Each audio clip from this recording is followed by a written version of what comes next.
وقالت طائفة من أهل الكتاب آمنوا بالذي أنزل على الذين آمنوا وجه النهار واكفروا آخره لعلهم یرجعون. وقالت اور کہا طائفہ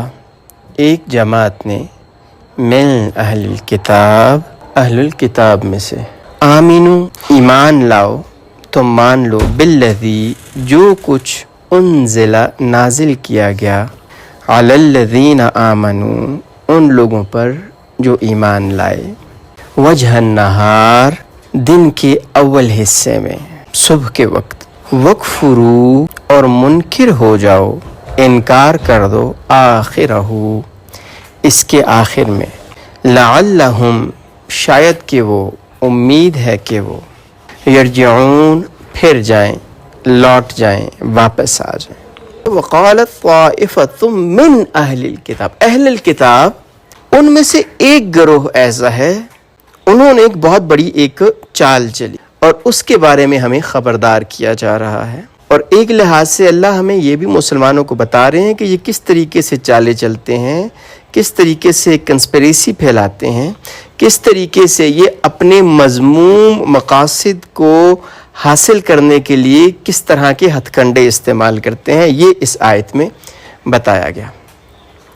اور یہ ایک بہت بڑا انہوں نے ایک پلان کیا یہود کی ایک جماعت نے. یہ عام بندے نہیں تھے, یہ ان کے علماء ہی تھے,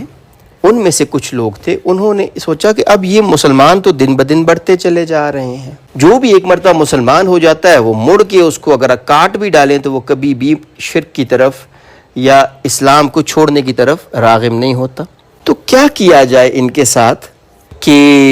ہم جو ہیں وہ ان میں سے کچھ کو تو واپس لے کے جا سکیں. بہت سے لوگ یہودیوں میں منافقین میں ایسے تھے جو بالکل ایج پہ ہوتے تھے, جن کو سمجھ نہیں آ رہی ہوتی تھی کہ ادھر جائیں کہ ادھر جائیں, یہ ٹھیک ہے کہ وہ ٹھیک ہے. اور بہت سارے یہودیوں میں سے لوگ جو تھے وہ بھی متذبذب تھے. جو یہودی تھے یہ اہل کتاب تھے, یہ علم والے تھے, اور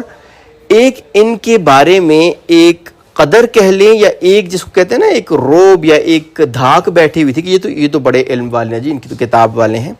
وہ مشرکین کے اور جو اہل مدینہ تھے ان کے ذہن میں یہ بات تھی. تو انہوں نے ایک چال چلی, انہوں نے کہا کہ کچھ لوگ, کچھ علماء, کچھ جاننے والے لوگ, کچھ بڑے لوگ اس طرح کرو کہ بہت سارے اس طرح لوگ چلے جاؤ, بڑے بڑے علماء جو کہ بڑے لرنڈ قسم کے پرسن ہیں یہ جائیں اور یہ جو ہے یہ اس طرح شو کریں کہ ہم ایمان لے آئے ہیں. فار ایگزامپل امیجن کریں کہ عام مسلمان کوئی بیٹھے ہوئے ہیں یا اہل مدینہ بیٹھے ہیں یا منافقین ہیں جو دیکھ رہے ہیں یا یہودیوں کے کچھ عام سے لوگ ہیں وہ دیکھ رہے ہیں کہ کچھ علماء ان کے 2 4 6 8 10 علماء وہ چلے گئے. دن کے ٹائم نے کہا جی ہم اسلام قبول کرتے ہیں, ہم نبی صلی اللہ علیہ وسلم کی خدمت میں جاتے ہیں اور دن وہاں پہ گزاریں. اور جب شام کا وقت ہو نا تو شام کے وقت کیا کر دیں, کفر کر دیں. اب دیکھیں یہ کتنی بڑی ایک ان کی کنسپریسی تھی کہ اس طریقے سے ہوگا کیا کہ جو عام لوگ تھے وہ دیکھیں گے کہ یار یہ تو بڑے پڑھے لکھے لوگ تھے, انہوں نے جب وہی باتیں سنی ہیں یہ اٹریکٹ ہوئے ہیں تو یہ گئے ہیں اور پھر انہوں نے ظاہر ہے کچھ دیکھا ہوگا نا کہ یہ واپس آ گئے, انہوں نے انکار کر دیا ہے. اسی کی ایک دوسری ڈائمنشن دیکھیں کہ یہ لوگ کیسے پریٹینڈ کریں کہ فار ایگزامپل ایک عالم ہے, کچھ لوگ ہیں جنہوں نے کہا جی کہ ہمیں لگتا ہے کہ یہ دین ٹھیک ہے اور ہمیں لگتا ہے کہ یہ نبی ٹھیک ہے تو ہم ان کے ساتھ جا کے ملنا چاہتے ہیں. اور جا کے جب یہ ان کے ساتھ ملے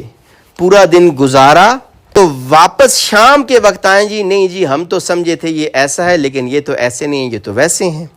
ہماری کتابوں میں تو ایسا لکھا ہوا تھا لیکن جب ہم نے جا کے ان کو قریب سے دیکھا تو حقیقت میں یہ ویسے نہیں تھے. تو اب اس کا مقصد ہی کیا تھا, اس کا مقصد ہی یہ تھا کہ کسی طریقے سے کچھ لوگوں کو جو ہے وہ ہم اسلام سے دل برداشتہ کر دیں, اسلام سے ان کو دور کر دیں. دیکھیں کتنی یہ ایک خطرناک سکیم تھی. اور جو لوگ ایج پہ تھے, جو لوگ ان کو بڑا سمجھتے تھے, جو لوگ ان کو اچھا سمجھتے تھے, لرنڈ سمجھتے تھے, پڑھا لکھا سمجھتے تھے, دینی سمجھتے تھے, ان کو متزلزل کرنے کے لیے یہ چیز کافی تھی کہ ظاہر ہے یار یہ گئے ادھر، انہوں نے اسلام قبول بھی کیا اور پھر انہوں نے پورا دن بھی گزارا، تو کچھ تو انہوں نے دیکھا ہوگا نا، کچھ تو مسئلہ ہوگا کہ انہوں نے دوبارہ انکار کر دیا۔ اگر یہ قائل نہ ہوتے، یہ متفق نہ ہوتے، یہ ایگری نہ کر رہے ہوتے تو پہلی مرتبہ میں ہی اسلام کیوں قبول کرتے؟ ظاہر ہے انہوں نے پہلے جب سنی باتیں تو ان کو ٹھیک لگی، لیکن جب انہوں نے قریب سے جا کے دیکھا تو انہیں پتہ لگا کہ یہ تو جو ہے یہ کچھ گڑبڑ ہے۔ یہ ان کا بیسک پرپز ہی یہی تھا، وَقْفُرُوا آخِرَهُ لَعَلَّهُمْ يَرْجِعُونَ، اور بعد میں جو ہے آخر میں جا کے انکار کر دو، شاید کہ کچھ لوگ جو ہیں وہ اس بات سے واپس لوٹ آئیں، دین سے، اسلام سے واپس لوٹ آئیں۔ اب اللہ بتا رہے ہیں کہ یہ لوگ جن کو پتہ بھی ہے اور جو سارا کچھ جانتے ہیں، ان کو معلوم ہے یہ حق دین ہے، اس کے باوجود بھی نہ صرف یہ کہ یہ خود گمراہ ہیں جانتے بوجھتے ہوئے، یہ چاہتے ہیں کہ اور بھی لوگ گمراہ ہوں۔ اور یہ بتایا جا رہا ہے، اور اس میں جو سب سے قبیح چیز ہے، سب سے جو بری چیز ہے وہ یہ ہے کہ یہ وہ لوگ کر رہے ہیں جو اہل الکتاب ہیں، جو کتاب کو سمجھنے والے ہیں، جو احکامات کو، اللہ کو جاننے والے اور سمجھنے والے ہیں۔ لیکن یہ سارے کے سارے نہیں ہیں۔ طائفۃ من اہل الکتاب، ایک گروہ ہے۔ تو یہ کنسپریسیز ہوتے ہیں، یہ چالیں ہوتی ہیں۔ ایک مومن جو ہوتا ہے اس کو اللہ بتا رہے ہیں، قرآن بتاتا ہے کہ اپنی آنکھیں، اپنے کان، اپنا ذہن کھلا رکھو، اندھوں کی طرح کسی کے پیچھے مت چلو کہ ایک کسی نے کہا ایسا ہے، اس کو قرآن سے، حدیث سے، حالات حاضرہ سے، دنیا میں کیا چل رہا ہے اس کے لحاظ سے آنکھیں کھول کے دیکھو اس کو۔ قرآن ان آیات میں تعویل عام کے اعتبار سے ہمیں بتاتا ہے کہ کس طریقے سے لوگ کنسپائر کرتے ہیں، چالیں چلتے ہیں، منصوبے بناتے ہیں، تدبیریں کرتے ہیں، کس طریقے سے آپ کو جو ہے وہ متزلزل اور بددل اور رانگ ٹریک پہ ڈالنے کی کوشش کرتے ہیں۔ تو اس سے بچے رہو۔ اللہ جل شانہ ہم کو عمل کی اور سمجھ کی توفیق عطا فرمائے۔